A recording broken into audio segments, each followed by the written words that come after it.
Muy buenas noches, profe. Buenas noches, Giuseppe. Buenas noches a todos.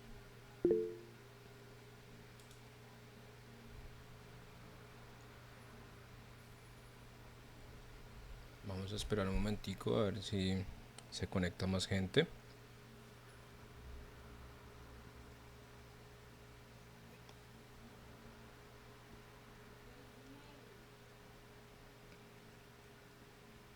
Buenas noches.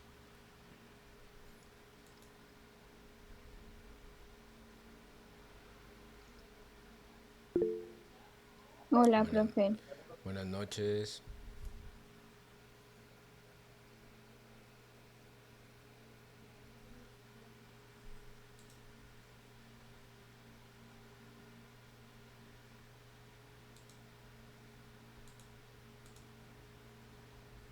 Buenas noches, Mariana.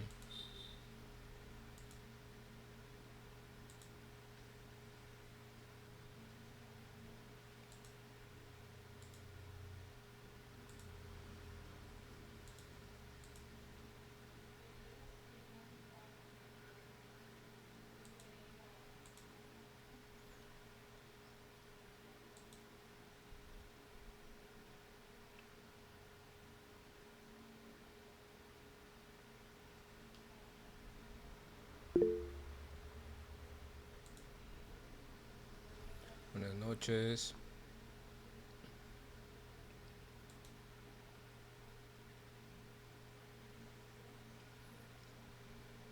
Bueno, vamos a iniciar entonces.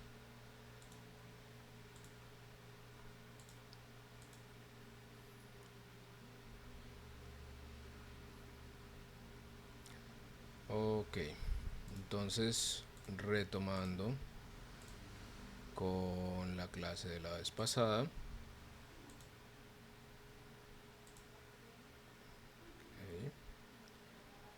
a ver, yo abro el chat.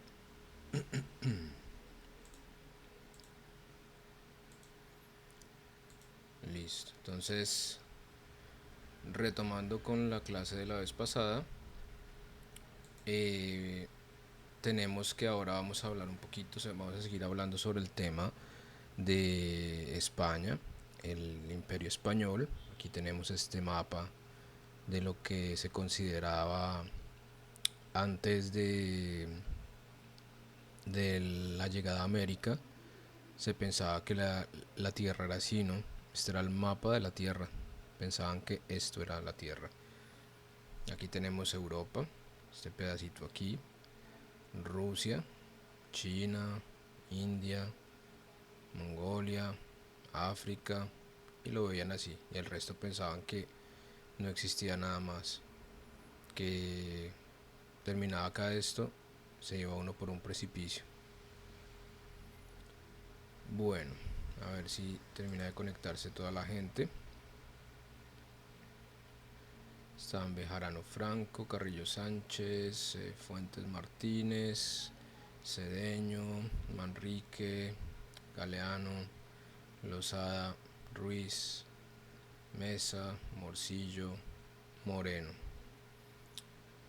Bueno, entonces tenemos que vamos a continuar con nuestra línea de tiempo y vamos a ir sobre lo que era que estábamos hablando sobre el Imperio Español. Entonces, en la Edad Moderna, el descubrimiento de América, por decirlo así, esto lo habíamos visto en una clase un poco así rápidamente.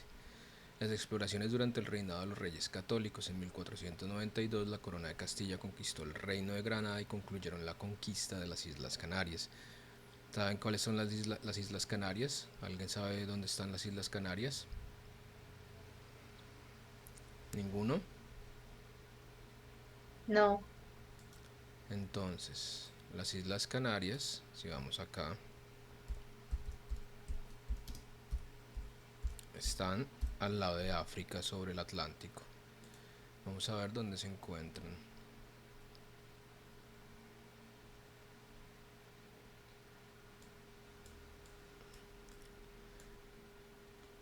Aquí tenemos España, ¿de acuerdo? Y las Islas Canarias son estas, miren. Esto pertenece a España, Ok, esto ya también, todo esto son las Islas Canarias, pertenecen a España, el Funchal también, y están bastante alejaditas de España, miren, bastante abajo, mucho más abajo, pero esto fue pues una conquista que hicieron los españoles. Aquí tenemos Gibraltar y tenemos Ceuta. Ok, Ceuta es territorio español también, de acuerdo, los castillejos.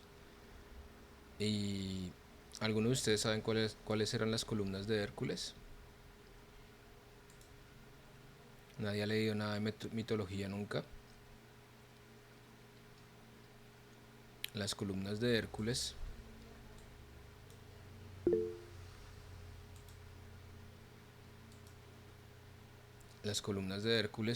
estaban consideradas que eran prácticamente, estos son dos peñones, acá Ceuta y Gibraltar, son dos peñones.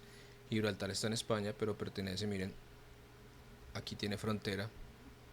Listo, entonces esto de aquí para abajo, esta línea es británico, es una conquista británica. Hoy en día lo sigue siendo, pertenece a los británicos. Entonces aquí tenemos Peñón de Gibraltar. Se pensaba que estos dos peñones que habían aquí y este otro, ok, Ceuta, estos son dos peñones. Esto es lo que se llaman las columnas de Hércules, estos dos peñones que están acá. Y al entrar uno por el estrecho de Gibraltar, pues alcanza a ver costa y costa, de lado a lado. O sea, pasa por acá los barquitos y se ven las dos costas. Y se pensaba que Hércules había puesto aquí dos columnas gigantescas, porque habían las columnas ahí desde la antigua época de los romanos y mucho antes. Y se pensaba que Hércules había puesto aquí dos columnas para evitar que los monstruos marinos que entraban de aquí del mar entraran sobre el Mediterráneo. O sea, vemos que el estrecho de Gibraltar es la puerta de entrada al mar Mediterráneo. ¿Ven? Acá tenemos España, todos los países del Arabia Occidental, Tunecía, Marruecos, Argelia. Aquí tenemos Palma de Mallorca, también esto es español, ¿de acuerdo? Barcelona, Francia, Italia, Córcega y Cerdeña, Sicilia, esto es italiano, esto es francés. Malta, listo. Y aquí podemos ver que el Mediterráneo no tiene ningún otro ingreso. Aquí no alcanza ni siquiera.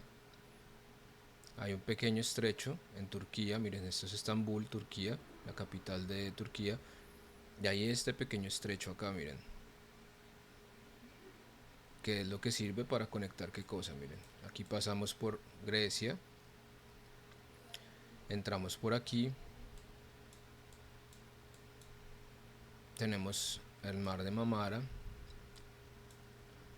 aquí pasamos por Estambul, ¿hacia qué cosa? Hacia el mar Negro, listo. Pero son realmente pasajes muy pequeñitos, como podemos ver. El mar Caspio, listo. Entonces vemos que acá esto sería las puertas, ¿de acuerdo?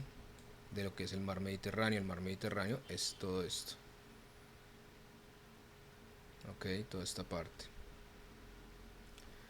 Entonces tenemos que estas son las Islas Canarias, ¿de acuerdo? Ya sabemos que las Islas Canarias pertenecen a España. Entonces, concluyen la conquista de las Islas Canarias, incorporaron el reino de Nápoles y pequeños territorios en el norte de África. El reino de Nápoles prácticamente en este periodo, ¿cuál era? Aquí estamos y prácticamente el reino de Nápoles en esa época era, Nápoles es esta ciudad acá, y los españoles en esa época tenían ¿qué cosa? Tenían los dos reinos de Nápoles, este y esto era considerado también el reino de Nápoles. Estaba controlado por la corona española. Bastante extendido el imperio español. Pequeños territorios en el norte de África. En 1512 la corona de Castilla se anexionó al reino de Navarra. La corona de Castilla decidió navegar hacia el oeste, cruzando el Atlántico y rodeando la tierra. Los reyes católicos financiaron a Cristóbal Colón, que era un navegante genovés que pretendía alcanzar las Indias atravesando el océano Atlántico. Partía de la idea de que la Tierra era redonda. La expedición partió el 3 de agosto de 1492 desde el puerto de Palos de la Frontera, Huelva, y estaba formada por 90 marineros, 2 carabelas, la Pinta y la Niña, y una nao, la Santa María. Aquí podemos ver que Cristóbal Colón partió prácticamente desde acá. Listo. Aquí no lo dice, miren. Ahí no, perdón. Aquí no lo dice. Partió desde Palos de la Frontera, Huelva. Aquí tenemos Huelva. Miren. Y partió desde acá, Palos de la Frontera. Salió todo esto y se fueron. Prácticamente ellos creían que iban a rodear la Tierra. Y él lo que pensaba era que iba a hacer esto. Colón lo que pensaba era que, si vemos acá en este mapa inicial,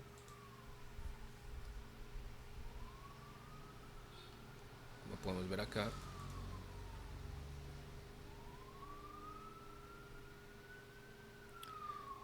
esto era lo que pensaban los españoles y todo el viejo continente, que era la Tierra. Ellos partieron desde acá y creían que esto era, o sea, pensaban que solo esto eran las Indias, o sea, la India. Entonces ellos pensaban que iban a salir desde aquí, iban a darle la vuelta a la Tierra y iban a llegar acá, a la India. Entonces la situación era completamente otra, porque miren, ellos salieron desde acá y creían que iban a darle la vuelta, o sea, iban a atravesar y aquí no había nada, y que iban a llegar aquí. Todavía se desconocían muchos de estos territorios. No se conocía Australia, Papua Nueva Guinea, Japón, todo esto, ellos lo desconocían en ese momento. O sea, no iban acá porque eran territorios hostiles. Y todo esto, pues, todo esto desde el Mar del Norte no lo hacían porque, primero, porque estaban los vikingos, segundo, porque es un mar helado, es un mar durísimo y subir por acá es súper peligroso, muy peligroso. Entonces, nosotros tenemos que los vikingos, en vez, si subieron desde acá, hicieron esto y llegaron a todos estos territorios. Y los chinos, de igual manera, ¿qué hicieron? Los chinos salieron desde la China, partieron y llegaron a todos estos territorios mucho antes que los españoles, 1000 años antes, pero pues eso no lo dicen los libros de historia del arte. Mientras que Colón arrancó desde acá, hace tan solo 500 y pico de años, y llegaron a esta zona por acá, a estas islas, a Dominica creo que fue, y creían que habían llegado a las Indias, por eso nos llaman indios. Ok, continuemos leyendo un poquito de historia, ¿no? Entonces, vieron tierra el 12 de octubre de 1492. Colón pensaba que habían llegado a Japón. Miren, Japón. Sin embargo, esas tierras pertenecían a otro continente, América. Aquí no es Japón. Aquí está equivocada la diapositiva, era las Indias. Colón hizo 3 viajes más para explorar y asegurar el dominio castellano. En 1504, Colón volvió definitivamente a España, donde moriría 2 años después. Murió convencido de haber llegado a la India, pero Américo Vespucio había determinado que aquellas tierras pertenecían a un nuevo continente, que recibió el nombre de América en honor suyo. Entonces ni siquiera el nombre de Colón lo dieron. Okay.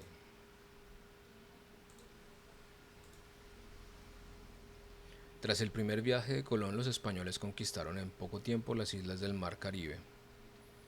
Las expediciones más importantes fueron las de Hernán Cortés, 1519-1521, que la tenemos acá, el primer viaje, este fue el primer viaje, 1492-1493, el amarillito, miren acá, salen, hacen este recorrido, pasan por las Canarias, hacen este recorrido así y miren la vuelta que hacen y llegaron acá a Guanaví, en San Salvador, hicieron una vueltica bien rara y ni siquiera entraron acá, solo se quedaron en las Antillas, Jamaica, todo esto acá, y ni siquiera entraron acá, ni siquiera llegaron al continente como tal y ya se regresaron. La segunda expedición, 1493-1496, líneas rojas, salieron desde acá, pasaron por las Canarias, llegaron siempre al mar de las Antillas, todo lo que es el Caribe, volvieron a estas islas, dieron vuelta, miren, no tenían ni idea de lo que estaban haciendo y se regresaron. Tercer viaje, 1498-1500, la línea morada, y miren, se adentraron más abajo, llegaron hasta Cabo Verde y se dirigieron, miren, llegaron a Trinidad y Tobago y luego al Caribe. Sucesivamente, el cuarto viaje, 1502, que es el que dicen que fue, no mentiras, ese todavía no sale ahí, 1504, el verde, miren, llegaron, dieron vuelta aquí, pero nunca se adentraron en el territorio realmente, ¿sí ven? Solamente hasta 1519, pasaron bastantes años, de 1492 a 1519, antes de que se adentraran a hacer toda la conquista o la invasión de todos los continentes, de todo el continente americano. Todo esto era selva, bueno, se pueden imaginar cómo era esto hace 500 años, era completamente diverso y pues esta gente se aventuró a meterse acá. Francisco Pizarro fue uno de los que más se adentró y de los que más asesinó gente. Entonces, antes de la llegada de los pueblos precolombinos, antes de la llegada de los españoles a América, existía una gran variedad de culturas precolombinas. Las más destacadas eran la de los incas, aztecas y mayas. Los incas tenían el mayor imperio, que abarcaba los actuales Perú, Ecuador y parte de Bolivia. Cuando llegaron los españoles se encontraban en la plenitud de su imperio.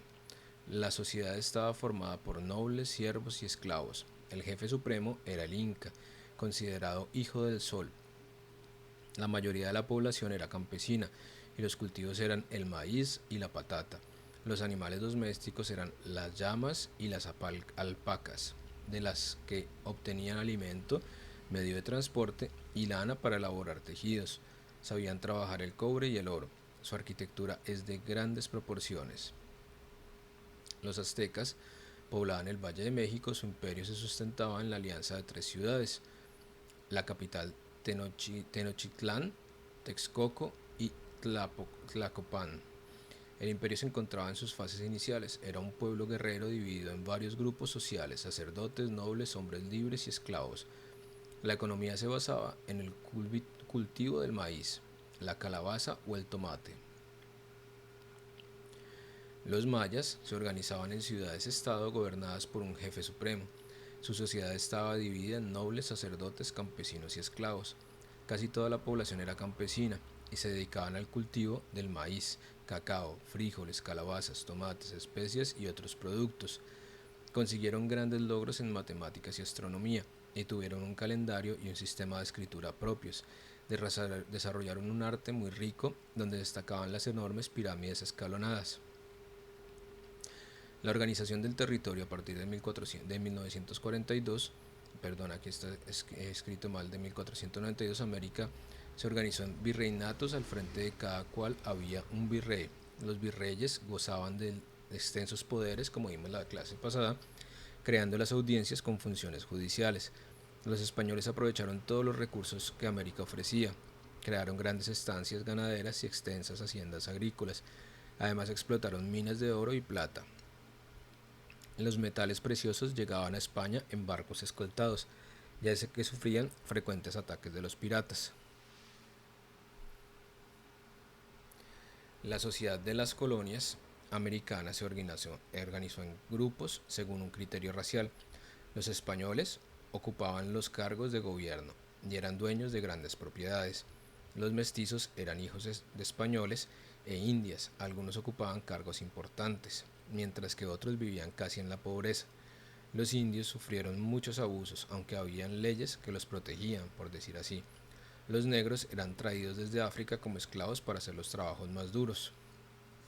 Entonces tenemos que del español y del indígena salen los mestizos y los criollos, ¿de acuerdo?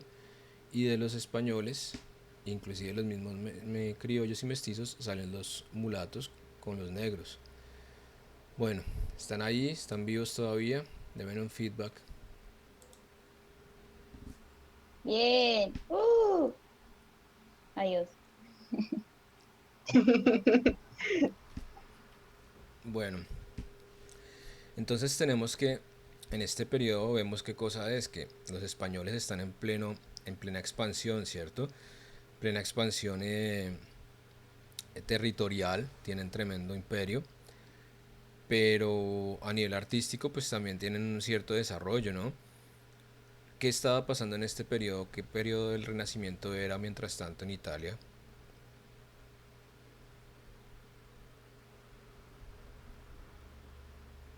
Nadie Profe, sabe. si no estoy mal, el quintochento, ¿cómo es que se dice? El cincochento, El ¿sí? 500. Ujú. Esa vaina. Bueno, Sí. sí, sí, sí. Listo, Ah, entonces chévere. vamos a mirar el siglo de oro español, ¿de acuerdo? ¿Qué fue el siglo de oro? Características del siglo de oro: el Renacimiento, el Barroco, comparación. Bueno, tenemos ahí la bibliografía. ¿Qué fue el siglo de oro? Fue la época clásica o de apogeo de la cultura española, básicamente el Renacimiento del siglo XVI y el Barroco del siglo XVII. Vemos que ellos adoptan el Renacimiento ya es a partir del siglo XVI, ¿cierto? O sea, a partir del 1500. Y el Barroco a partir del 1600. No es como con los, perdón, sí, a partir del 16 y del 17, no es como con los italianos, ¿cierto? Tradicionalmente hablar del siglo de oro español es relacionado con la cultura. Este cuadro de quién era, lo habíamos visto la vez pasada. ¿Quién es ese señor que está ahí? Velázquez. Sí. Los demás están porque yo veo que solo las chicas me dan feedback y los demás no hablan. ¿Eh? Daniela, Fanny, Karen, Camilo, Giuseppe. Que va, el resto sí estamos aquí poniendo atención. Bueno, se me escucha por Estamos acá. poniendo cuidado. Bueno, bueno, entonces no tiene micrófono. Bueno, entonces el siglo de oro fue para todos un grito a los sentidos, a la expresión en todas sus artes, a la elevación del espíritu y a la grandeza de un imperio venido a menos, pero que durante más de un siglo se convirtió en el centro mundial artístico.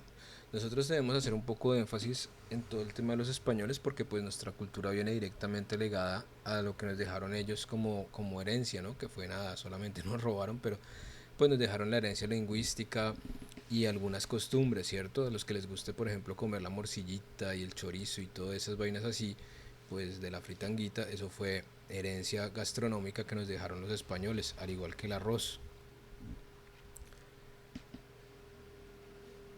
Comienzos. El siglo de oro español comienza en la segunda mitad del siglo XVI, tras las crisis sociales surgidas en Castilla, Valencia y Mallorca. Carlos I estabiliza su imperio y consolida un estado moderno con una monarquía absoluta. Comienza con el reinado de los Reyes Católicos en 1492. Se había producido la conquista de América, que amplió el mundo conocido, y la tomó de Granada, que implicó el punto y la toma de Granada, que implicó el punto decisivo de la reconquista y la consolidación de la monarquía española. Finalización del siglo de oro. Este periodo concluye a mediados del siglo XVII, culminando con Pedro Calderón de la Barca en literatura y Bartolomé Esteban Murillo en pintura, luego de lo cual se produce una gran decadencia cultural. El siglo de oro fue dividido en dos etapas. La primera fue el Renacimiento, que abarca desde 1492 hasta 1616, y la segunda fue el Barroco, que inicia en 1616 y finaliza en 1681. El Renacimiento.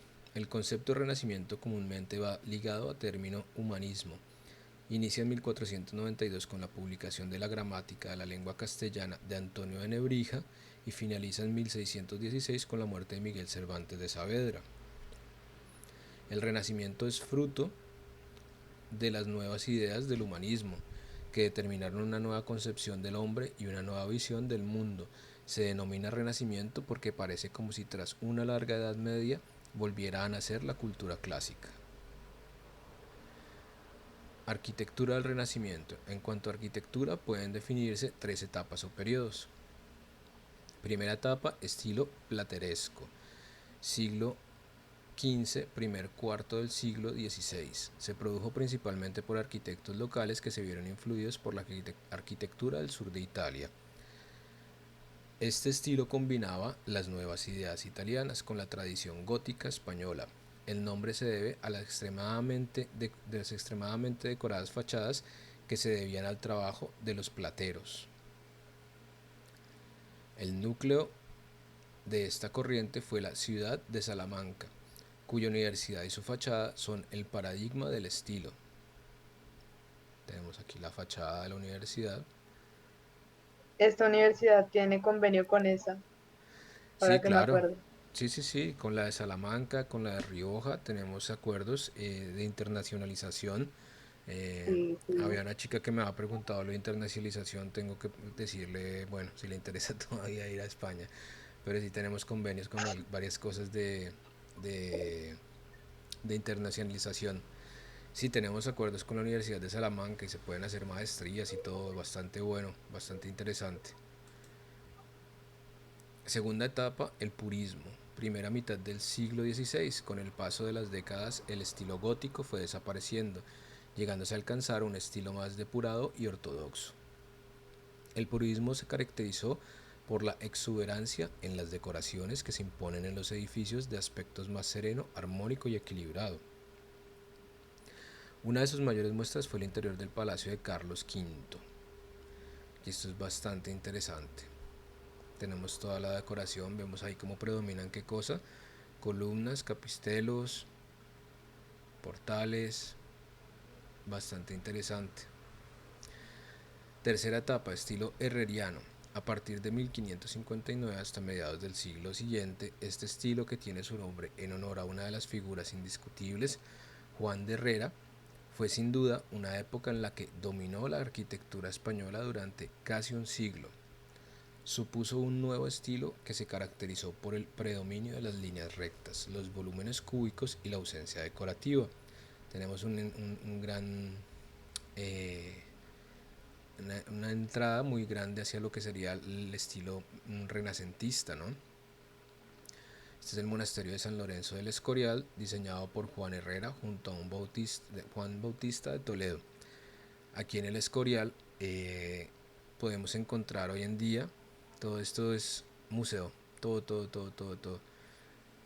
Bastante interesante, se encuentran obras muy interesantes. El Renacimiento supuso el triunfo de las ideas humanitarias. Esto queda aproximadamente como a unos 110, 130 kilómetros de Madrid hacia el norte, sobre las montañas. El Renacimiento supuso el triunfo de las ideas humanistas, admiración por la antigüedad clásica, por la tradición grecorromana, concepción del hombre como centro del universo, el denominado antropocentrismo, como lo habíamos visto desde el inicio del curso, ¿no? Exaltación de la naturaleza y de lo natural, como algo bello, bueno y verdadero. Lo elegante es lo natural. Búsqueda del equilibrio, de la proporción y de la armonía. Obras de la literatura renacentista en España. Antonio de Nebrija, La Gramática. Jorge de Montemayor, La Diana. Fray Luis de Granada, Libro de la Oración y Meditación. Fray Luis de León, Los Nombres de Cristo. Anónimo, El Lazarillo de Tormes. Fernando de Rojas, La Celestina. Juan de Boscán, Ero y Leandro, Epístola a Mendoza. Garcilaso de la Vega, 38 sonetos, 5 canciones, una oda, 2 elegías y 3 eglogas. El barroco es un concepto de la historiografía del arte, de la literatura y de la música. Inicia en 1616 con la muerte de Miguel de Cervantes Saavedra y finaliza en 1681 con la muerte de Pedro Calderón de la Barca. En contrariedad, el Renacimiento, que supuso el triunfo de las ideas humanistas, el barroco fue un periodo de pesimismo y desengaño. Se abandonaron todas las ideales humanistas y se volvió a la religiosidad más profunda. El arte barroco se le puede caracterizar por el gusto por lo monumental y lo colectivo, que se opone al individualismo protestante, por el deseo de impresionar por la exhibición de poder material, sobre todo de riqueza, y por la importancia de las supersticiones decorativas. La literatura española del Barroco es un periodo de creación literaria que abarca aproximadamente desde las obras iniciales de Góngora y Lope de Vega en la década de 1580 hasta bien entrado el siglo XVIII.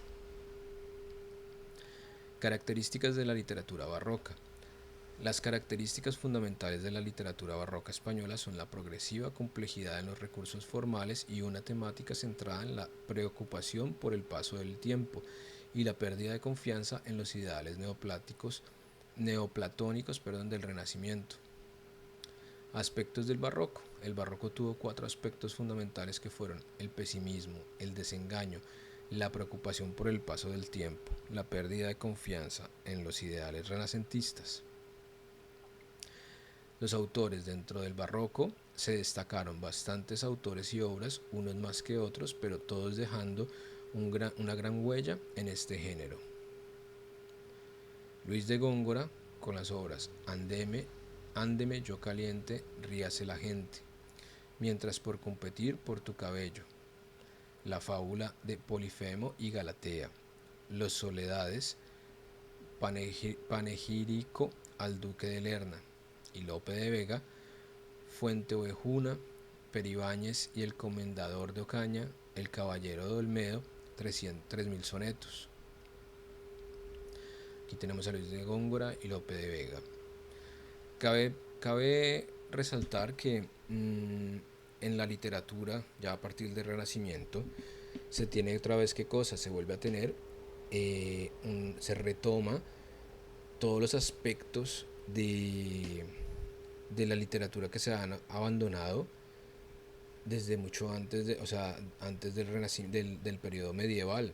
Cuando inicia el periodo medieval, se empiezan a dejar aparte muchas cosas, la misma religión, ese periodo oscuro, sea el gótico como antecesor, clausura muchísimos elementos gramaticales, artísticos, culturales, sobre todo por ese purantismo, ¿no? Por esa opresión del clero sobre la religión, tratando de hacer esa, en teoría, oclusión o guerra a lo que sería lo demoníaco, porque se pensaba que el demonio estaba apoderado de la tierra en ese periodo, ¿no? O sea, se hablaba de periodo oscuro y se prohibieron muchísimas cosas, entre esas pues muchas clases de literatura como estas que vemos acá en este Renacimiento y Barroco, ¿de acuerdo? Sí, Góngora era el escritor de sátira que competía con Quevedo.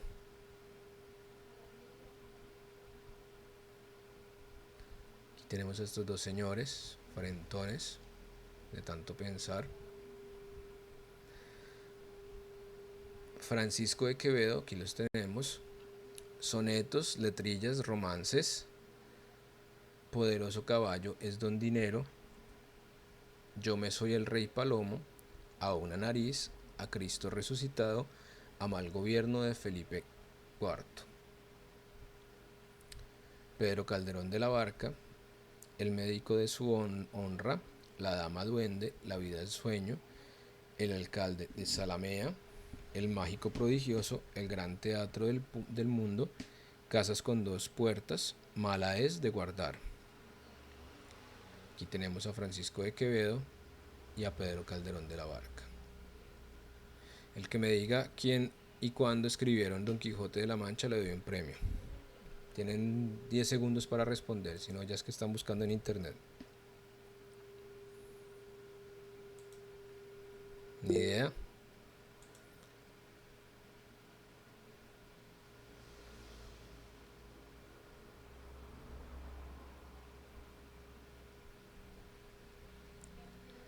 Ay, Renacimiento. Ahora lo buscamos, bueno, para que todo les quede ilustrado. Si a una nariz es de Góngora, burlándose de él, sí. Bueno, entonces, comparación entre el Renacimiento y el Barroco. Renacimiento: se confía en el ser humano y en sus facultades. Lenguaje natural y selecto. El arte es estático. sereno con la naturaleza con reposo, equilibrio entre fondo y forma. El barroco se cae en el pesimismo como consecuencia de la decadencia, el lenguaje se aproxima a la artificiosidad, el arte se vuelve dinámico y retorcido, ruptura del equilibrio entre fondo y forma. Aquí tenemos alguna bibliografía para luego poderla mirar. Esto les caen las diapositivas. Bueno, tenemos nuestro arte barroco en España. ¿Qué tal hasta ahora? ¿Están cansados, chicos? No, no, estoy bien. Bueno, entonces Que nosotros vamos a... sigas. Ay, profe. Perdón, es que nosotros ahorita a las 8 tenemos clases ¿De qué tienen clase? de campañas. ¿De qué? ¿De campaña? Ah, bueno, tranquilos que antesitos de las 8 acabamos frescos. Es Bueno, listo. que estamos I viendo love you, todo esto. ¿Cómo? I love you, profe. Estamos Ya me trabajando, voy. estamos trabajando sobre todas estas cosas. ¿Para qué cosa? Para terminar los temas y el tercer corte dedicarnos a hacer un poco de investigación y desarrollo de actividades, chicos, que en 4 semanas que tengamos después del segundo corte y antes de llegar al examen del tercer corte, que desarrollemos un poco de investigación, ¿de acuerdo? Ahorita las siguientes clases que hacemos, estamos a la semana octava, lo que será la novena clase, la novena semana, o sea, la próxima semana, le vamos a dedicar un poquito a otros elementos y la próxima clase del viernes también vamos a hablar un poquito de literatura y del periodo del Renacimiento, tenemos que concluir un poquito de cosas y sucesivamente en lo que sería la siguiente clase, o sea, la clase no de este viernes, sino la de la próxima semana, tenemos que dedicarle prácticamente pues a trabajar el tema de entrar dentro del clasicismo, o sea, vamos a ver la parte del clasicismo y pues ahí concluimos porque terminando con el clasicismo tenemos Contrarreforma, tenemos Revolución Francesa. Los que están viendo conmigo Historia del Arte 3 pues ya vieron un poquito el tema de la Revolución Francesa y algunos inicios de lo que sería la primera revolución industrial. Entonces la próxima semana cerramos con esos temas y así el tercer corte nos dedicamos a hacer ya actividades bastante interesantes, pues porque ustedes están allá encerrados en la casa y yo creo que pueden desarrollar una serie de elementos bastante interesantes. Bueno, entonces como habíamos hablado en la clase de la vez pasada, para que desarrollen también obras, digamos, pictóricas de ustedes, que desarrollen trabajos basándose sobre qué cosas, sobre los aspectos artísticos de estos periodos, ¿de acuerdo? Entonces creo que a todos les había gustado la idea y así poder desarrollar algo bien interesante, ¿no? O ya no Sí, quieren. señor.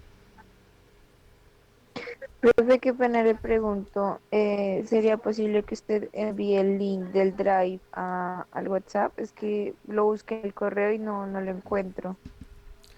El link del Drive, a ver, de Historia 3, ¿no? Perdón que yo De interrumpa. historia 2. De Y Historia 2, pues eso, de perdón. 3 también si se puede, profe, por favor. A ver, aquí Profe, perdón Historia. que yo interrumpa ahí. ¿Su merced se ha subido al Drive las últimas clases? O sea, las últimas diapositivas de las clases. No, tengo que terminar de subirlas porque las estaba compilando. Bueno, tenemos acá estos Ah, que eran, pero tengo que subirlas. ¿Listo? ese es del primer corte. Sí, esto tengo que subirlo. Y esta semana les subo todo el material, ¿de acuerdo? Ah, o Porque sea que en siempre el salta y Drive lo... todavía no están esas No, diapositivas. no, Ah, yo... es que yo necesitaba era eso. Sí, Ah, yo les Ah, dejo esto, bueno. listo, para que puedan, porque les he subido estos elementos. Pero ya esta semana les empiezo a subir material, ¿de acuerdo? Es que Bueno, realmente profe. he tenido problemas con la conexión, pero pues es ya que esta no, semana. pero el internet está re malo en todos lados. Sí, yo sé. Bueno, Sí. entonces vamos a continuar con el arte barroco en España. Vamos a dar una introspectiva sobre el arte barroco. El siglo XVII, mediados del siglo XVIII, ¿de acuerdo? Y tiene qué cosa, que abarca a Felipe III, Felipe IV, Carlos II, Felipe V, todos feitos, feitos. Tenemos que son, ¿qué cosa? Pues ellos pertenecen a los Austrias, ¿de acuerdo? Y Felipe V pertenece a los Borbones, eran las familias, ¿de acuerdo? Los austrias dominaban gran parte de todavía lo que fue el imperio de las dos Nápoles en Italia, y una cantidad de elementos, o sea, fueron de los que más aprovecharon, por decir así, y todo el reino del imperio español, ¿de acuerdo? Entonces aquí tenemos a nuestros escritores que vimos antes. Vamos a empezar por la arquitectura. Las características, podemos ver acá los elementos, ¿cierto? El barroco. Ya tenemos una sobrecarga de elementos decorativos sobre los elementos decorativos y arquitectónicos. Entonces tenemos, por ejemplo, la Plaza Mayor. ¿Se acuerdan que yo les hablaba sobre la Plaza Mayor hace tiempo? Es esta la plaza principal de Madrid. Aquí tenemos, digamos que aquí está la Alcaldía de Madrid, ¿de acuerdo? Y aquí se desarrolla todo, ¿sí? Y aquí está el Palacio Real. Si les muestro acá, vamos a ver un momentito para que puedan ver un poco cómo se desarrolla.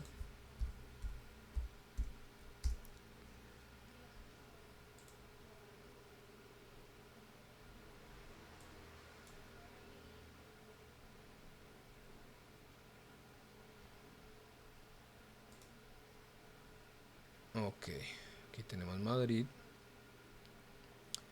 tenemos el Parque del Retiro, todo esto tiene bastantes elementos arquitectónicos importantes, como el Palacio de Cristal, que hablábamos un día de esto. Bueno, y aquí nos vamos. Profe, una pregunta. En París está el museo de De, ¿qué? De la pirámide. Están todas las cosas el, de Egipto. Bueno, la mayoría. el Pompidou. Sí, sí, sí. Sí, sí, sí, sí. Bueno, Bueno, aquí tenemos gracias. Me Atocha. voy. Miren, aquí en esta zona tenemos, esto es Atocha, la estación principal de trenes. Listo. Aquí tenemos los principales museos. Museo del Prado, aquí nos encontramos. Este es uno de los museos, el museo más importante que hay en Madrid, y digámoslo así, uno de los más importantes de España. Aquí encontramos las obras de Velázquez, encontramos una cantidad de elementos súper interesantes. Es todo esto el Museo del Prado. Aquí está el Museo Thyssen-Bornemisza, Museo de Arte eh, Contemporáneo y Moderno. Y nos encontramos acá abajo, frente a la estación de Atocha.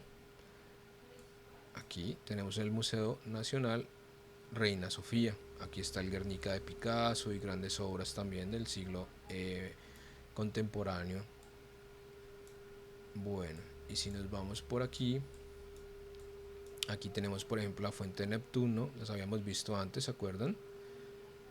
Que las vimos en la clase pasada. Tenemos las Cibeles. Las Cibeles no, las Cibeles están aquí arriba. Cibeles. Bueno, aquí se ve la escultura. Calle de Alcalá. Y nos vamos a ir por aquí.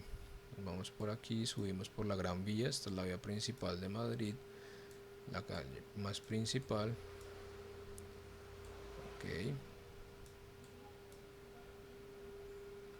Y aquí tenemos Chamberí, Centro Cultural San Bernardo, Plaza de... ¿Dónde está Sol? La Plaza de Sol. Mercado de San Ildefonso, Bilbao, Trafalgar, Asca, Nuevos Ministerios,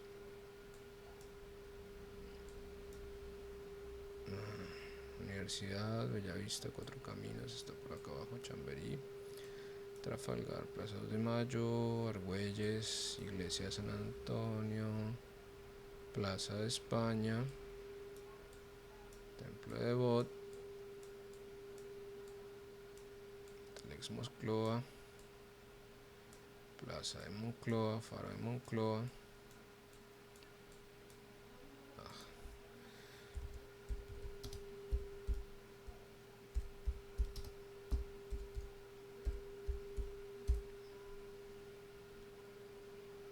Ok, aquí tenemos la Plaza Mayor,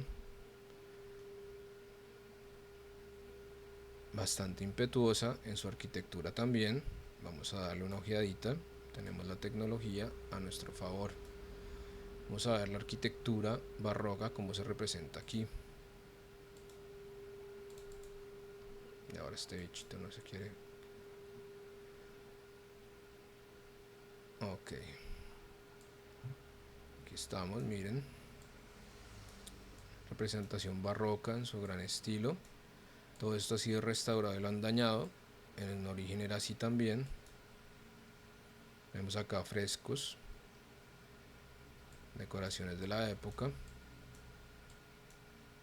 Podemos ver el tipo de fachadas, pero bueno, ha sido reestructurado. Y aquí nos encontramos que si bajamos, ¿Y llegamos al esa palacio. plaza es pública? Sí, claro, sí, sí, sí, es pública. Aquí está la Plaza de Sol, también muy importante. Y esto sería el kilómetro cero. Esto sería la alcaldía principal acá de Madrid, ¿de acuerdo? Y esto sería el kilómetro cero. Aquí se empieza a contar desde el kilómetro cero, sería el kilómetro cero desde España, y todas las carreteras empiezan a extenderse desde acá. Sería el kilómetro cero y todo empieza a extenderse hacia afuera, hacia todo el país, desde acá. Aquí tenemos la Plaza de Sol. Aquí la gente viene a celebrar el Año Nuevo. Estas son las zonas más importantes de Madrid, digamos del centro. Todo esto son las calles más comerciales, calle Preciados. Aquí todo esto, se llega a la Gran Vía, es supremamente bonito. Y tenemos acá una cantidad de arquitectura de la época, porque estos ya son edificios bastante viejos. Entonces, tiene una arquitectura bastante detallada en muchos sitios. Esto ya es mucho moderno, esto es Callao. Pero si uno todavía se fija en muchos edificios en el periodo, pues tenemos que tienen un periodo, bueno, esto aquí ya es mucho más moderno porque está ajustado, está remodernizado, pero más hacia allá pues tenemos muchísimo de la arquitectura de la época. Aquí estamos en la Gran Vía, entonces aquí tenemos, miren, aquí está la Plaza de la Ópera. Si salimos acá, todo está aquí en el centro. Y tenemos, este señor estaba borracho cuando hizo la foto, el Teatro de la Ópera. Ok.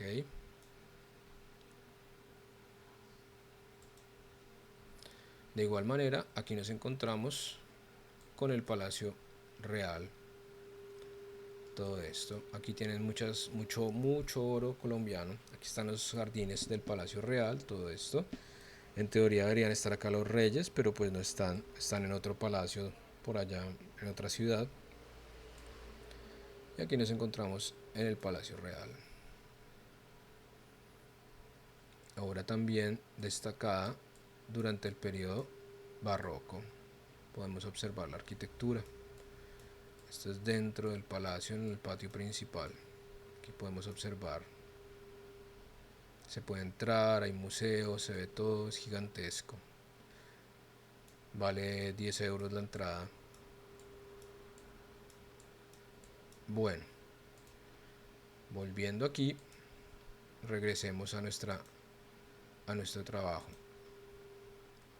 Bueno, sí, es bien bonito, Ingrid, es bien bonito y bien moderno. Miren, acá tenemos el Palacio Real, solo que he visto desde la parte anterior. Miren, esta foto acá estaría tomada desde esta parte atrás, desde el Palacio Real, desde esta acá, Fuente de los Tritones, aquí, desde los jardines. Ven, aquí está atrás. No sé, está restringido el paso para subir hasta allá desde donde tomaron la foto, pero está tomada desde acá arriba, la que vemos en las diapositivas.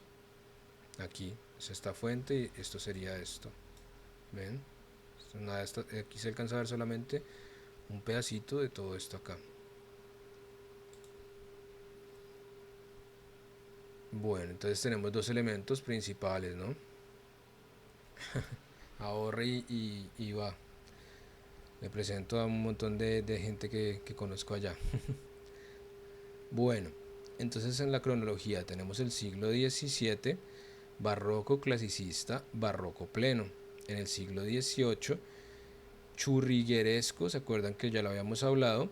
Palacios borbónicos, de los Borbones, que son los que predominan a partir de la mitad del siglo XVIII hacia adelante.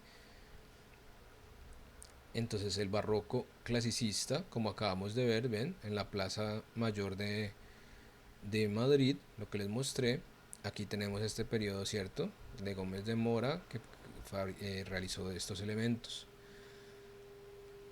Tenemos el antiguo Ayuntamiento de Madrid. El ayuntamiento en España sería la alcaldía, ¿de acuerdo? Entonces, este es el antiguo ayuntamiento, clara evidencia de un periodo barroco marcado al estilo español. Ven cómo se diferencia, por ejemplo, con los estilos franceses e italianos. El barroco cambia completamente. La cárcel de Corte Madrid, tenemos otro elemento barroco, ¿ven? Tipos de decoraciones, tipos de techos, tipos de arquitectura. Porque el anterior y este tiene como, o sea, como esa terminación arriba, como si fuera más o menos como lo que hacen acá, como las iglesias. Esta forma. Sí, o sea, Esta, la parte de arriba. Esto se debe a que de todas maneras España siempre tuvo una fuerte atenuación religiosa. España nunca, como por ejemplo en el periodo renacentista italiano, nunca abandonó el tema religioso. Entonces allá siempre van a tener todos los temas atenuación, van a tener una gran atenuación sobre el tema religioso, ¿de acuerdo? Entonces todo lo que sea ley sobre la orden está bajo la palabra de Dios, entonces lo representan siempre con esos elementos. Esto acá pues nos da la complexión que se tenía sobre la forma arquitectónica del periodo. En muchos sitios hacían este tipo de decoración que este señor Gómez de Mora impuso durante el periodo barroco como forma de decoración de la arquitectura en los tejados. ¿De acuerdo? Miren acá todas las guardillas. Estos son apartamentos. Un apartamento de estos acá vale muchísimo dinero. Y lo podemos ver impuesto acá, ven, también guardillas. Y esto viene también de qué cosa, de ese purantismo, de esa religiosidad que ya hace desde el periodo de la Inquisición, ¿no? Donde se trata de tener todo de antemano. Ese tipo de techo así, de antemano hacia Dios, ese tipo de techo así es un poco la expresividad que nos dice qué cosa, que estamos apuntando nuestra fe hacia Dios, hacia arriba, hacia el cielo. Entonces aquí podemos ver lo que está todo decorado también con cruces, cada elemento, con formas de viento, tanto el Esa ayuntamiento. definición no la sabía. Ajá, Interesante. exacto. Entonces tenemos tanto el ayuntamiento como la cárcel de corte, ¿no? Entonces, cárcel de corte sería que allá van y lo juzgan a uno y lo meten en la cárcel mientras que lo están juzgando. ¿Listo? Entonces, tenemos a Alonso de Carbonell, Palacio del Buen Retiro. Miren, predominante, ¿ven? Los elementos en el Escorial. Ahorita cuando veamos los otros elementos vamos a darnos cuenta que casi todo el barroco está diseñado así, con estos estilos. Aquí tenemos, esto es el Escorial. Esto es todo el Escorial. Ah, no, esto es el Buen Retiro. Mentiras, perdón, el Escorial es muy parecido. Alonso Cano, barroco pleno, la segunda mitad del siglo XVII, fachada de la Catedral de Granada. Tenemos ese particular barroco del periodo español, ¿no? El siglo de oro. Alonso de Figueroa, Palacio de San Telmo. Miremos acá cómo cambian, ¿no?, esos estilos de acuerdo a cada arquitecto.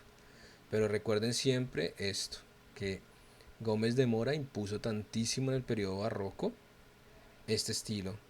Ya los otros, pero miren acá de todas maneras Carbonell lo mantiene todavía, ¿ven? Alonso de Cano, miren cómo simplifica este pensamiento, pero lo mantiene muy sintetizado. Alonso de Figueroa ya cambia completamente el aspecto y miren, aplica colores, él tiene un destaco, una influencia de la parte francesa. Tenemos el siglo XVIII con José de Churriguera, ¿ok? Y ya los Churriguera tienen estos elementos ya sobrecargados. Esto ya es ese periodo del barroco, ya ahí rococó casi profundo, donde ya tienen este sobrecarga de elementos de decoración. Este es el retablo de San Esteban, la parte del altar de un templo, una iglesia allí. Miren acá, Palacio Goyeneche, Nuevo Bastán, miren siempre acá elementos decorativos. La Plaza Mayor de Salamanca, muy parecida en su complexión a la de Madrid, pero pues un poco distinta, ¿no? Con un campanil aquí. Este sería el ayuntamiento. Pedro de Rivera, Puente de Toledo de Madrid. Este es súper importante. Miren acá las decoraciones que tienen, bastante bonitas, ¿no? El antiguo Hospicio de Madrid, que sería un antiguo hospital. Miren, también unas decoraciones muy interesantes. Eso hoy en día todavía existe. Sí, sí, sí, esto lo han cuidado mucho y están muy bien tenidos. Estas fotos no son tan viejas. Fuente de la Fama de Madrid. Miren qué bonito. Vemos cómo predominan las formas. Narciso Tomé. Aquí ya tenemos qué cosa. Tenemos esto, ya es una influencia bastante fuerte del rococó, ¿cierto? Estamos en pleno siglo XVIII y miren ya cómo se predomina el rococó. O sea, ellos están en periodo barroco, pero predomina el rococó, ¿no? O sea, tienen esa excedencia de elementos decorativos ya con colores fuertes, ¿no? Aquí tenemos la transparente de la Catedral de Toledo, miren. Muy interesante, vitrales, miren esos afrescos, qué bonito. Colores súper vivos y que contrasta con estos dorados, blancos que se mantienen en este periodo, ¿no? Tenemos que en muchos templos en España se mezclan periodos, ¿de acuerdo? Miremos que aquí esto, como construcción principal, es un periodo gótico, ¿cierto? Y luego fueron aplicando elementos medievales. Todo esto es periodo gótico, miren, y miren cómo se mezcla con un periodo medieval y un periodo barroco. O sea, tenemos acá tres periodos mezclados, miren, en un solo lugar.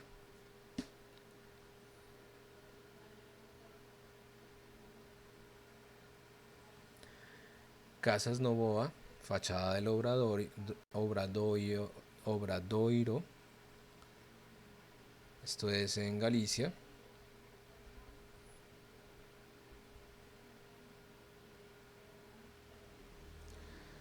Palacios borbónicos de Jubara, Sacchetti y Sabatini. Aquí los tenemos, miren. Palacios borbónicos. Palacio Real de Madrid. Miren. Imponente. Miren la vista desde atrás. Los jardines.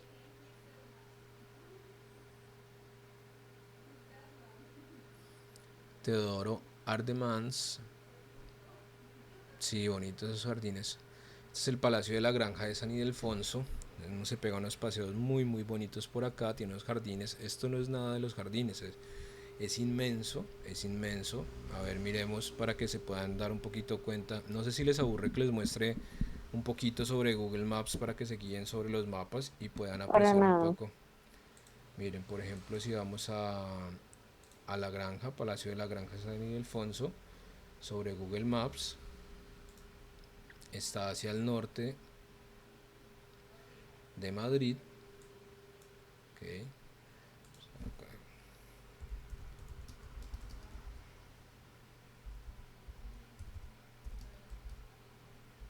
San Ildefonso. Entonces aquí está, miren todo lo que es. Es gigantesco. Lo que vimos antes, o sea, este pedacito nada más, es este pedacito nada más. Pero realmente todo lo que es todo lo que son los jardines del Palacio de la Granja de San Ildefonso está basado, vean como dicen acá, en el Palacio de Versalles. Miren todo lo que es. Y todo esto se puede recorrer. Está aquí ya en la montaña, miren, está en el bosque. Y están todos estos jardines. Yo he caminado por todo esto. Es una caminata muy bonita. Son zonas bastante interesantes para relajarse, para meditar. Miren. Miren las decoraciones que tenemos.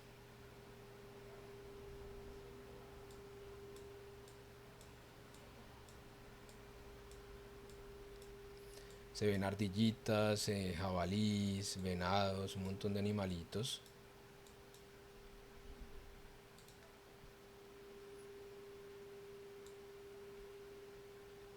Por ejemplo, por acá, Puente del Castillo no tiene. Por acá en esta parte. Son lugares supremamente relajantes. Y esto era lo que tenían los reyes en su época para relajarse. Era su lugar de retiro. Aquí tenemos otro elemento.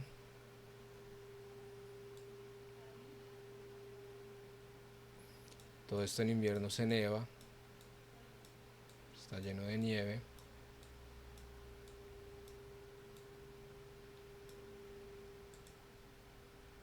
Y en fin, aquí tenemos el Palacio Real de San Ildefonso.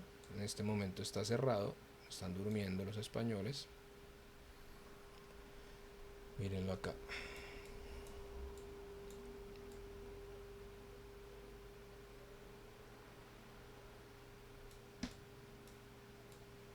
Los jardines. ¿Qué es lo que estamos viendo?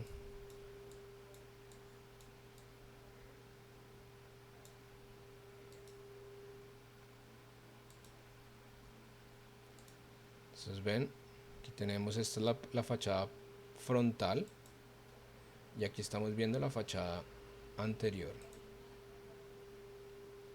Ven, si salimos de aquí y vamos a mirar la frontal, sería esta. Vámonos por aquí.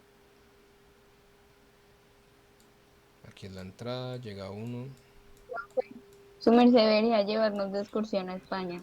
Claro, empecemos a hacer vaca desde ya y dentro de 5 años vamos. No, porque los vuelos están baratos ahorita, imagínese. Pero yo no me meto en España ahorita, muchachos. Si quieren vayan yo. Miren acá el palacio. ¿Ven? Aquí lo tenemos desde otra vista más lejana. ¿De acuerdo? Bueno. Listo, entonces tenemos que Teodoro Ardemans se inspiró en qué cosa para hacer el Palacio de la Granja en Versalles de Francia. Vemos aquí de todas maneras también toda la forma, ¿no? Las residencias de los reyes aquí superiores privadas, los salones principales, las zonas de la servidumbre. Escultura. Aquí tenemos, miren, ¿se acuerdan que ya hablábamos que sobre el barroco se volvía sobre ese realismo, se aplicaban colores sobre la escultura, se usaban otro tipo de materiales, se dejaban de lado los materiales preciosos del Renacimiento, como por ejemplo el mármol, el bronce, y se trabajaban otros materiales como madera y cosas por el estilo para luego ser pintadas? Miren esta escultura de Jesucristo, de María, en las procesiones de Semana Santa, ¿no?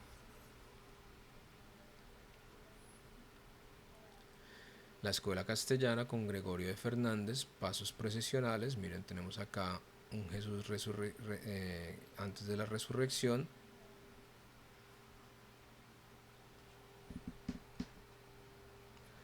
El bautismo de Cristo.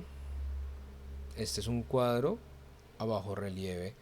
Podemos ver el cuadro acá y tiene todos estos elementos tallados. Esto está tallado en madera y pintado.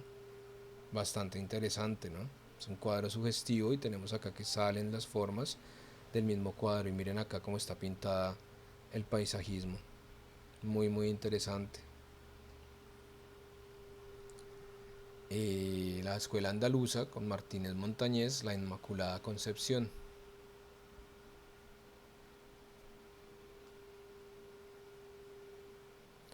Juan de Mesa, Jesús del Gran Poder,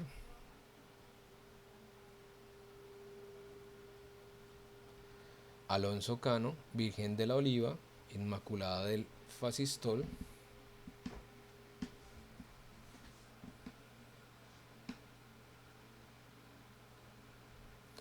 Pedro de Mena, Sillería del Coro de la Catedral de Málaga. Miren acá eso, unos trabajos imponentes, porque miren el trabajo acá de talla de la madera, miren qué cantidad de trabajo hacer todo esto. Y miren, no es solamente esto, miren todo lo que es la sillería del coro.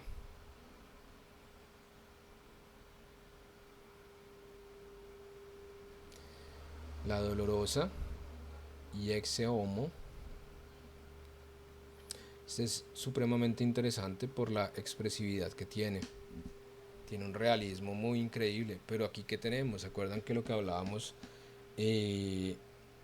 de que el papado y la Iglesia Católica rechazó completamente, al igual que el mismo cristianismo, rechazaron la imagen original de Jesucristo y le pidieron aquí en el Renacimiento que cambiara la imagen original de Jesucristo por la imagen que vemos hoy en día? ¿Quién fue el autor de esta nueva imagen de Cristo? Miguel Ángel, creo. Sí, en el periodo Ah, renacentista. punto para Ingrid. Si ve, yo le estoy poniendo cuidado, profe. La escuela levantina del Salsillo, la oración en el huerto. Profe, sí vio que el Papa tiene el que usted dice que pues se utilizaba antes, ¿Qué cosa? al Cristo. Ah, sí, sí. Tiene la representación del Cristo de esa raza. Sí, tiene la original porque él pues ha hecho un estudio bastante profundo y se mete en los libros de historia del arte. Papa Francesco, él es bastante opositor del mismo papado, o sea, es el papa, pero tiene oposición a todo el papado como tal. Y tiene la imagen original, sí, de Jesús, con las facciones originales que son de él, que sería una persona medio oriental. Yo leí y decía que ese Cristo lo habían sacado o sea, lo habían tenido como enterrado o algo así, y después luego lo sacaron y para para esto de la Semana Santa, para Sí, los pueblos como más bajos de allá. sí, sí, sí. Sí, tiene un montón de cosas escondidas que no quieren que la gente vea. Aquí tenemos la última cena, miren qué trabajo, increíble trabajo, miren, de talla de madera. O sea, en el periodo barroco trabajaron tantísimo este tipo de escultura, los colores que aplicaban, las expresiones.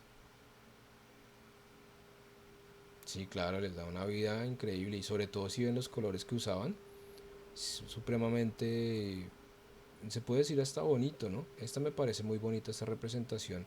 Esta mide como eh, 2 metros y pico por 1 metro y medio o así. Es grandecita, ¿Son es hechas bastante. por quién? Esto es este señor, la Escuela Valentina Salsillo, eh, Pedro de Mena. Pedro de Mena que trabajó eh, todo el tema de oratorios y elementos.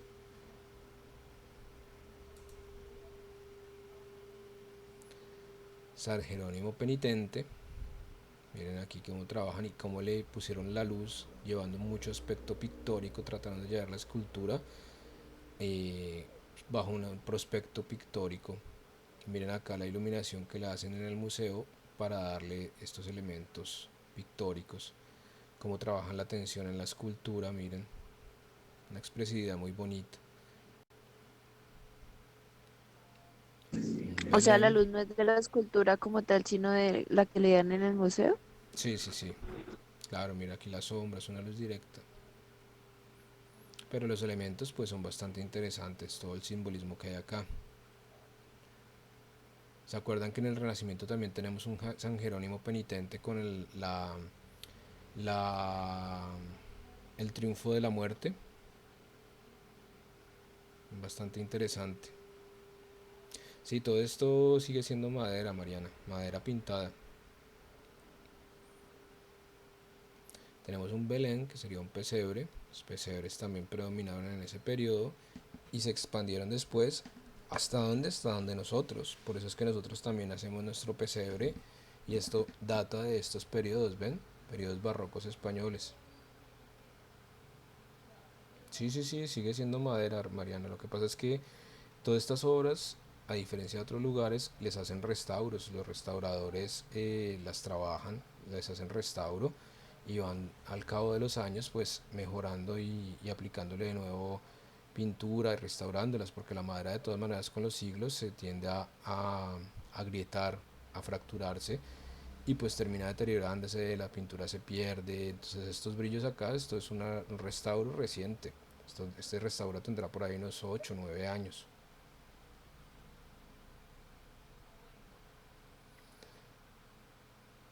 Eso normalmente se usa o roble o pino o cedillo, tipos de madera que duren, ¿no? Con el tiempo. O sea, el pino es bastante útil, es bastante bueno. El roble también, el cedillo, son maderas duraderas, ¿no? Y maderas que eran muy reperibles allá. Y sobre todo el roble, que es una madera durísima. Bueno, vamos sobre la pintura. La escuela valenciana con Ribalta, Cristo abrazando a San Bernardo. Miren qué trabajo de luz, miren qué trabajo de expresividad, el trazado, qué trabajo más armonioso podemos Hay una encontrar. persona allá abajo. Sí, ¿ven? ¿Qué Esto que representa con representa esa persona ahí abajo? es uno de los siervos que están ayudando a San Bernardo. ¿Ven? No, es una pintura. Es una pintura, una foto de una pintura, ¿no? Tenemos la escuela valenciana con Rivera, Arquímedes. Miren qué trabajo, este está sobre madera, ¿ven? El lienzo no en todos los sitios llegó a difundirse muchísimo. Era un trabajo eh, laborioso el lienzo en esa época y costoso. Miren acá cómo se notan los elementos de la madera ya desincrustándose de la madera, los elementos de pintura desincrustándose de la madera, pero miren qué expresividad y qué luz.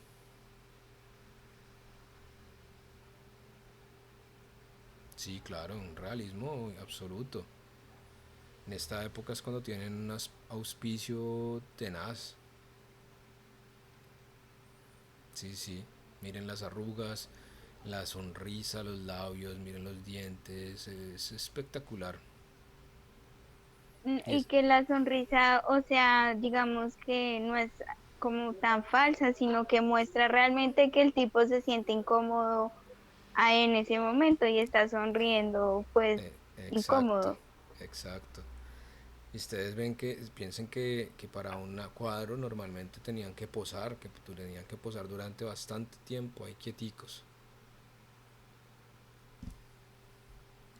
Así tal cual como ustedes hacen, por ejemplo, muchas veces dibujo anatómico con el profe Linares, tienen al modelo ahí que tiene que estar esas 2 horas posando para ustedes, pues así normalmente en la pintura suele ser. Entonces piensen que en esta época esta persona estuvo ahí 2, 3, 4 horas, varios días ahí, que en distintas horas posaba para el pintor. La mujer barbuda, el patizambo. ¿Ven? Este es importante porque Rivera tenía unos elementos muy importantes. El de la mujer barbuda es un cuadro súper importante del periodo barroco español. Y el rostro se parece mucho al anterior, Sí, el de la claro. mujer barbuda y el anterior. Sí, el de Arquímedes. El patizambo. Patizambo sería un paticortico.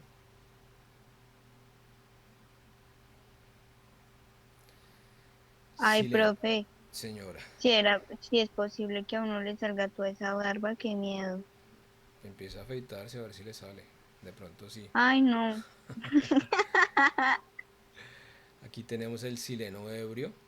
Vean aquí cómo qué pasaba, que en este periodo, por más de que se permitía algo de de nudismo, no se podían mostrar los miembros. Entonces estaban siempre tapados. El sileno ebrio es bastante importante también. Miren, acá tenemos la representación de Satanás, ¿no? Bastante simbólico también, porque miren acá la espiral, la forma de la espiral, la tortuga, todos estos elementos, la serpiente acá, miren, tiene un simbolismo aterrador.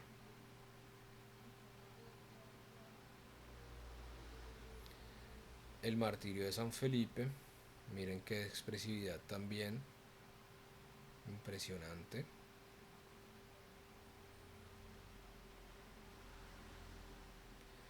Escuela Andaluza, Zurbarán. Tenemos a Santa Casilda, Santa Isabel de Portugal. Aquí lo importante es, miren también qué cosa, Zurbarán, ese tipo de trazado que tenía, esa manera de todos los elementos decorativos, esa precisión que tenía. Miren acá la forma en que representa las telas, la expresividad, súper la luz, una cosa impresionante. Miren cómo brillos y sombras los representan.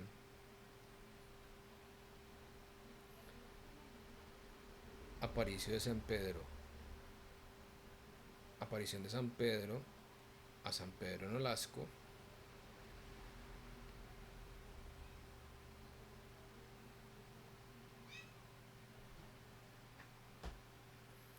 Los bodegones, una representación que Melissa me decía el otro día. Esto es una alegoría, ¿no?, que nos llama sobre la naturaleza muerta, y ponemos en los bodegones, miren.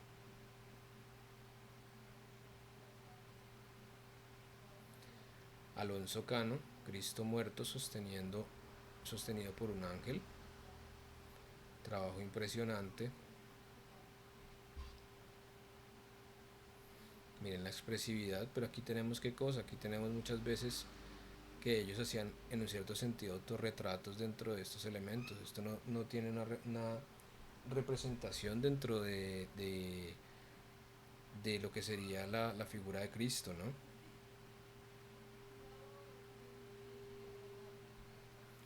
Las vírgenes.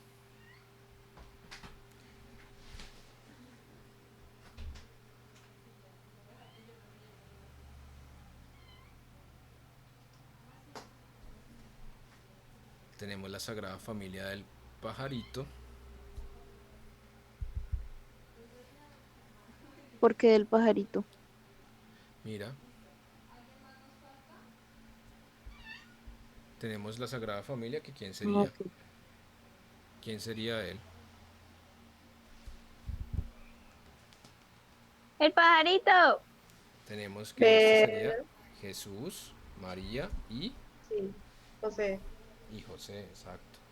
Ay, esperen que tengo una intromisión de mi menino que se me subió al escritorio.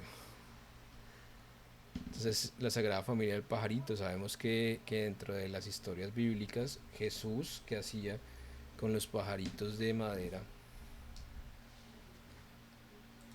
Los convertía en seres vivos, ¿no? Es una representación muy bonita de la Sagrada Familia, y tiene una alegoría también a todo el tema de la parte bíblica, ¿no? Miremos acá también el trabajo, ¿no? Miren qué trabajo tan impresionante los detalles. Los niños de la concha, el buen pastor, miren, la concha, pues están tomando agua de una concha, tienen los angelitos que los ven arriba. El buen pastor se va sobre la divinidad, ¿no? En algunos cuadros de estos dicen los expertos que se pueden apreciar formas divinas atrás en las nubes.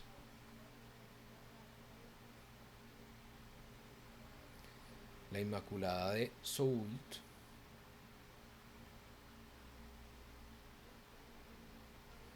niños jugando a los dados y niños comiendo melón.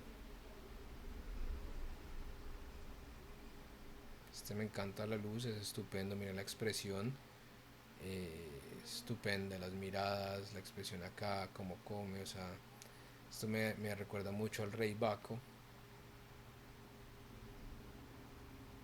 Aquí lo mismo, miren qué trabajo de expresión de luz impresionante. Los detalles, miren, se fijan hasta lo mínimo.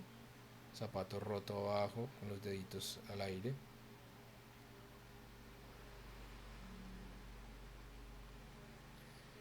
In ictu oculi, ¿se acuerdan? Valdés Leal con el triunfo de la muerte.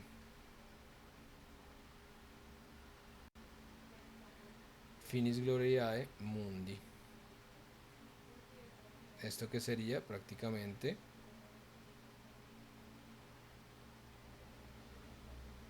Profe, eso puede ser una representación de la peste negra, ¿cierto? esta. Sí.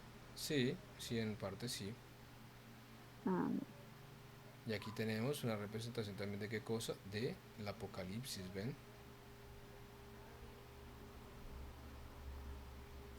El final de la gloria del mundo.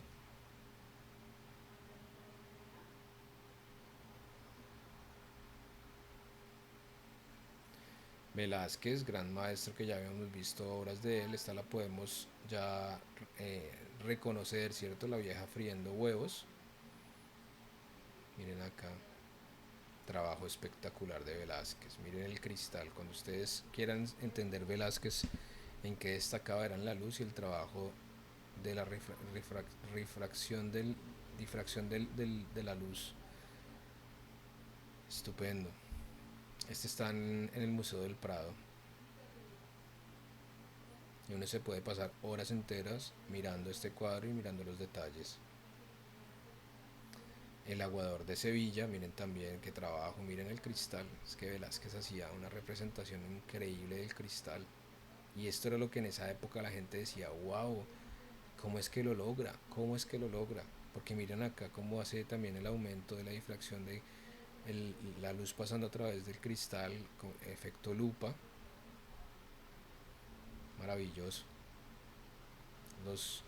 Cómo lograba representar, miren los detalles, las vasijas, como eran en esa época, parecía una foto en un cierto sentido.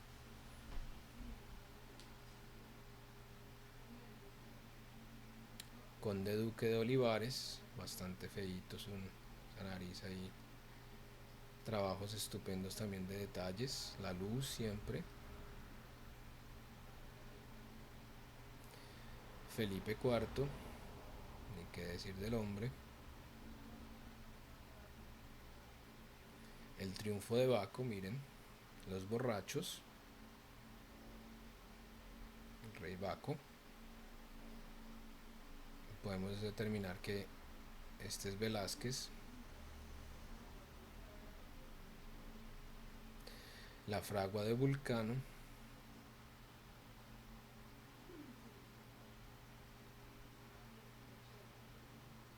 Estupendo trabajo de luz también.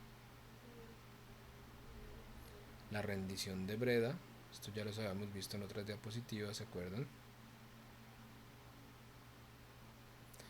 Felipe IV y Felipe III. Trabajo estupendo de color y luz en los dos. profe, qué pena, hoy estoy hablando mucho. ¿Se acuerda que su merced no nos dijo qué significaba cuando dibujaban el caballo así con los pies hacia arriba? Pero no en pintura, es en escultura. Pero pues también en Ah, pintura ok. tiene. Chao, Melissa. Bueno, sí, pues luego vemos también el significado, porque cuando están en dos patas y todo tiene un significado, pero sobre todo en escultura. Bueno, chicos, ustedes tienen con el profe Godoy clase, ¿cierto? Yo creo que Sí, por hoy señor. podemos parar y luego continuamos.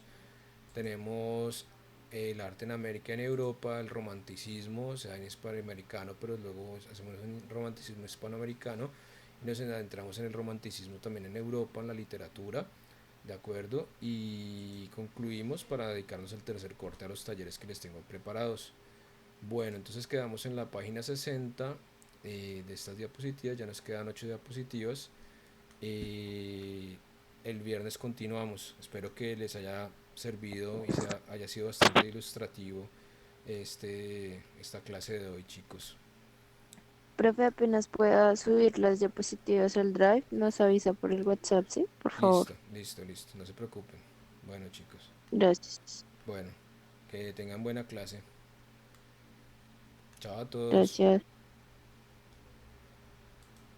Chao, chao.